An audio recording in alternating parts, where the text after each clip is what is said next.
Hello everyone, welcome to my channel. आज के इस वीडियो में मैं आपको बीएसपीएससीएल एग्ज़ाम को क्रैक करने का 5 टिप्स देने वाली हूं और साथ ही साथ आपको बीएसपीएससीएल एग्ज़ाम किस महीने के कौन से हफ्ते में होने वाला है वो भी मैं आपको कुछ तथ्य के साथ, फैक्ट्स के साथ बताने वाली हूं।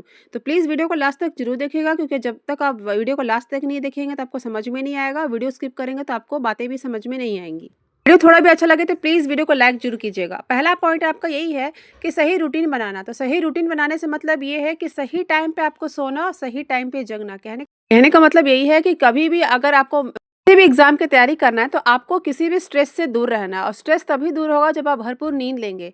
आप तैयारी भी तभी कर सकेंगे जब आपका माइंड फ्रेश रहेगा। तो कम से कम आपको 8-9 घंटे का तो यहाँ पे रेस्ट लेना ही है, अच्छे से नींद पूरा करना है। भले आपको टाइम पढ़ाई में 1-2 घंटा आप कम भी देंगे तो चलेगा, लेकिन अगर 4 घंटे भी पढ़ रहे हैं, आप अच्छे से पढ़ पा रहे हैं, अच्छे से फोकस करके पढ़ पा रहे हैं, तो ये आपके लिए प्लस पॉइंट रहेगा। तो पहला पॉइंट यही है कि सही रूटीन बनाइए, खासकर सोने और जगने का रूटीन बनाइए। जितना आप बढ़िया से सोएंगे उतना आपका जो माइंड है फ्रेश रहेगा। दूसरा पॉइंट है मॉक टेस्ट एनालिसिस।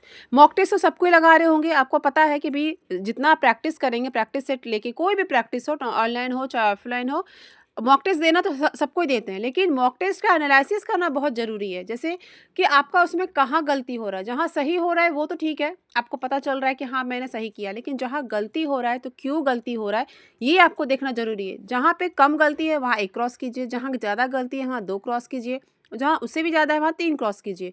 तो जो सही हो रहा है उसको आप छोड़ दीजिए, और जहाँ एक गलती हो रहा है वहाँ कम थोड़ा ध्यान दीजिए, जहाँ डबल गलती हो रहा है वहाँ ज़्यादा ध्यान, और जो ट्रिपल हो रहा है उसको ज़्यादा ध्यान, उसको ज़्यादा रिवाइज करना है। जितना मार्क आप करेंगे उतना उस चीज़ को ज़्यादा रिवाइज आपको करना है। तो इस तरीके से क्या होगा कि आपको पता रहेगा कि हमको किस सब्जेक्ट में, किस टॉपिक में ज़्यादा ध्यान देना है। तो एनालिसिस करने का जो काम है वो आपको अच्छे से ही करना है। जब तक एनालिसिस नहीं करेंगे तो आप अपनी गलतियाँ नहीं सुधार पाएंगे, और गलती नहीं सुधार पाएंगे तो जो आपका मार्क्स एग्ज़ाम है वो आपका नहीं बढ़ने वाला है। आपको पता है कि ऑनलाइन एग्ज़ाम हो रहा है, ऑनलाइन एग्ज़ाम में बहुत सारी दिक्कतें होती हैं। बहुत सारे जो स्टूडेंट्स हैं वो तो पहली बार एग्ज़ाम में बैठेंगे तो उनको तो कंप्यूटर स्क्रीन देख के ही डर लगेगा।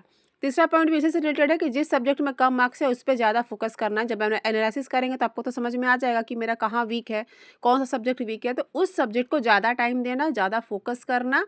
ठीक है, नेगेटिव मार्किंग नहीं है तो ये आपके लिए प्लस पॉइंट है, इसलिए आपको फ़ायदा उठाना जितना हो सके इस चीज़ का, आपको प्लस में लेके जाना है कि आपका जो मार्क्स है प्लस में जाए। पॉइंट है कि मार्क्स इंक्रीज करने पे फोकस करना। तो मार्क्स आपका इंक्रीज तब होगा जब एनालिसिस आप कर लेंगे और जो गलतियां कर रहे हैं उसको दोहराएंगे नहीं, उससे सीखेंगे।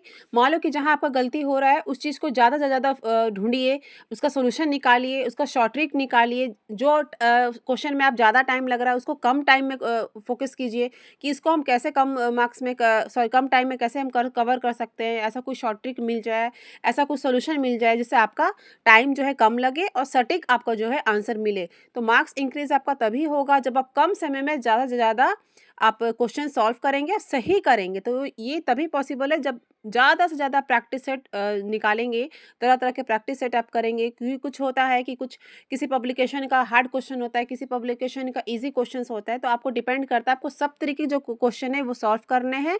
और सेक्शन वाइज जो है सब्जेक्ट, जैसे एक आपका 100 मार्क्स का पेपर है तो उसमें सेक्शन डिवाइड है, तो सेक्शन वाइज भी आप इसे मॉक टेस्ट लगाइए। फुल पेपर तो लगाइए ही लगाइए, साथ में सेक्शन वाइज भी अगर आप लगा लेते हैं तो ये आपके लिए प्लस पॉइंट हो जाएगा।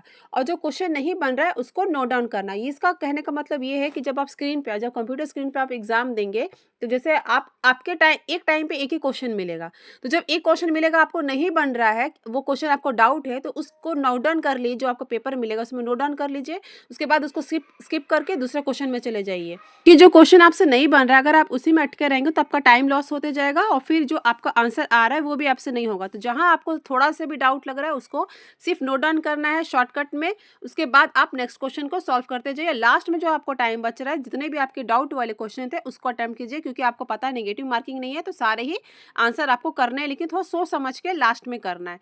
तो ये मुझे लगता है कि जो सबसे इंपॉर्टेंट 5 पॉइंट्स है, अगर आपसे फॉलो करते हैं तो आप पक्का सक्सेस कर जाएंगे इस एग्जाम में। तो अब बात हम करते हैं कि बीएसपीएसएल का एग्ज़ाम कब होने वाला है, क्योंकि सारे ही जो कैंडिडेट सबके मन में यही है कि एग्ज़ाम डेट क्या होने वाला है। सबसे इम्पॉर्टेंट चीज़ फिर अभी के टाइम में यही है, और इसके रिगार्डिंग मैं आपको बना भी चुकी हूँ वीडियो जिसमें मैंने बताया है, लेकिन आज के इस वीडियो में मैं आपको कुछ फैक्ट्स के साथ बताने वाली हूँ कि देखिए सितंबर में तो एग्ज़ाम नहीं होने वाला है। सितंबर में आपका एग्ज़ाम इसलिए नहीं होगा क्योंकि आज आपका 25 अगस्त है और सितंबर में अगर फर्स्ट सेकंड वीक में सितंबर में होता तो ज़रूर कुछ ना कुछ आपको बीएसपीएसएल के ऑफिशियल वेबसाइट में कोई नोटिस आ जाता। तो अभी नहीं आया है, मैं आज ही चेक की हूँ, ये आज का ही वीडियो है, तो अभी तक तो नहीं आया है। और रहा बात अब टेंडर का, देखिए इसमें भी बहुत सारे सवाल उठ रहे हैं। इसके रिगार्डिंग आपको बहुत सारे चैनल मिल भी जाएंगे, वीडियोज़ मिल जाएंगे आपको यूट्यूब में जो बता रहे हैं कि टीसीएस है, और वो सही भी बता रहे हैं, फैक्ट्स के साथ बता रहे हैं। मैं भी आपको फैक्ट्स के साथ ही बताई हूँ।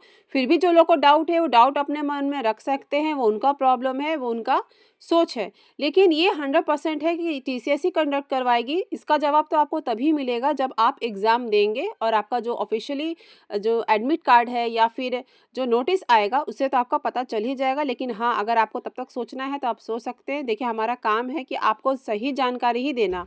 जहाँ तक जानकारी मिली है, चाहे जितना भी फैक्ट्स हमने चेक किया है, तो वही मिला है कि आपको टीसीएस ही कंडक्ट करवाएगी। और आप ये भी जान लीजिए कि जो कभी भी कोई भी आयोग अगर किसी को टेंडर देती है एग्ज़ाम कंडक्ट करवाने के लिए, तो उसी में वो फाइनल रहता है कि अगर अभी ऑनलाइन अप्लाई किया जा रहा है, तो फिर आपको इतने महीने में एग्ज़ाम लेना है। तो जैसे मान लो कि आपने जून-जुलाई में इसका फॉर्म भरा था, तो फिर उस टेंडर में ही आपका रहता है कि हाँ, आपको 3 महीने में, 4 महीने में एग्ज़ाम कंडक्ट करवाना है। तो वही यही है आपका बीएसपीएसएल का भी, कि आपको जो टीसीएस टेंडर ली है उसका ज़िम्मेवारी है कि उसको समय पे उसको ऑनलाइन एग्ज़ाम कंडक्ट करवाना है। वो टीसीएस का ही काम है। इसे जब ली है तो वो अपने सारे डेट्स को देखते हुए, सारे अपनी क्षमताओं को देखते ही वो टेंडर ली है, तभी ये उसको काम मिला है। अब रहा बात कि आपका कब होगा, तो देखिए आपका अक्टूबर में फर्स्ट सेकंड वीक में नहीं होने वाला है। ऐसा क्यों? क्योंकि आपको पता है कि उस समय दुर्गा पूजा का टाइम है और दुर्गा पूजा के टाइम पे कोई एग्ज़ाम कंडक्ट नहीं करवाया जाएगा। तो अगर आपका एग्ज़ाम होता भी है तो आपका थर्ड वीक, ठीक है, थर्ड वीक में शुरू हो सकता है। थर्ड वीक आपका पड़ रहा है 13 अक्टूबर से। तो 13 अक्टूबर के बाद आपका कभी भी एग्ज़ाम शुरू हो सकता है। आपको पता है कि ज़्यादा नहीं होगा, 3 से 4 शिफ्ट में आपका जो एग्ज़ाम है करा लिया जाएगा। और इसका जो नोटिस है, नोटिफ़िकेशन है, भले वो आपको सितंबर में देखने को मिल जाएगा। तो आप धैर्य रखिए, बस 1 महीने का और इंतज़ार है। 1 महीने के अंदर आपको पता चल जाएगा कि आपका एडमिट कब जारी हो रहा है, आपका एग्ज़ाम कब होने वाला है, सारा जानकारी आपको मिल जाएगा। लेकिन तब तक प्लीज़ अपना मेहनत को बनाए रखिए। प्रैक्टिस करते रहिए, प्रैक्टिस ही करेंगे तो और वही आपको सक्सेस एग्ज़ाम में दिलाने वाला है। और मेरी वीडियो का जानकारी भी थोड़ा भी अच्छा लगा हो, चाहे जो मैंने आपको टिप्स दिया वो भी आपको थोड़ा भी काम का लगा हो, तो प्लीज़ वीडियो को लाइक ज़रूर कीजिएगा और शेयर और सब्सक्राइब भी ज़रूर कर लीजिएगा। और अगले वीडियो में मैं आपको बीएसपीएससीएल का क्वेश्चंस पेपर दिखाने वाली हूँ, सारी पोस्ट के लिए, टेक्नीशियन, करस्पॉन्डेंट क्लास सभी के लिए। चैनल को सब्सक्राइब करके बेल आइकन ज़रूर दबा दें, जब कभी मैं वीडियो डालूँ तो आपको वीडियो तुरंत मिल जाए। और वीडियो को यहाँ तक देखने के लिए थैंक यू सो मच।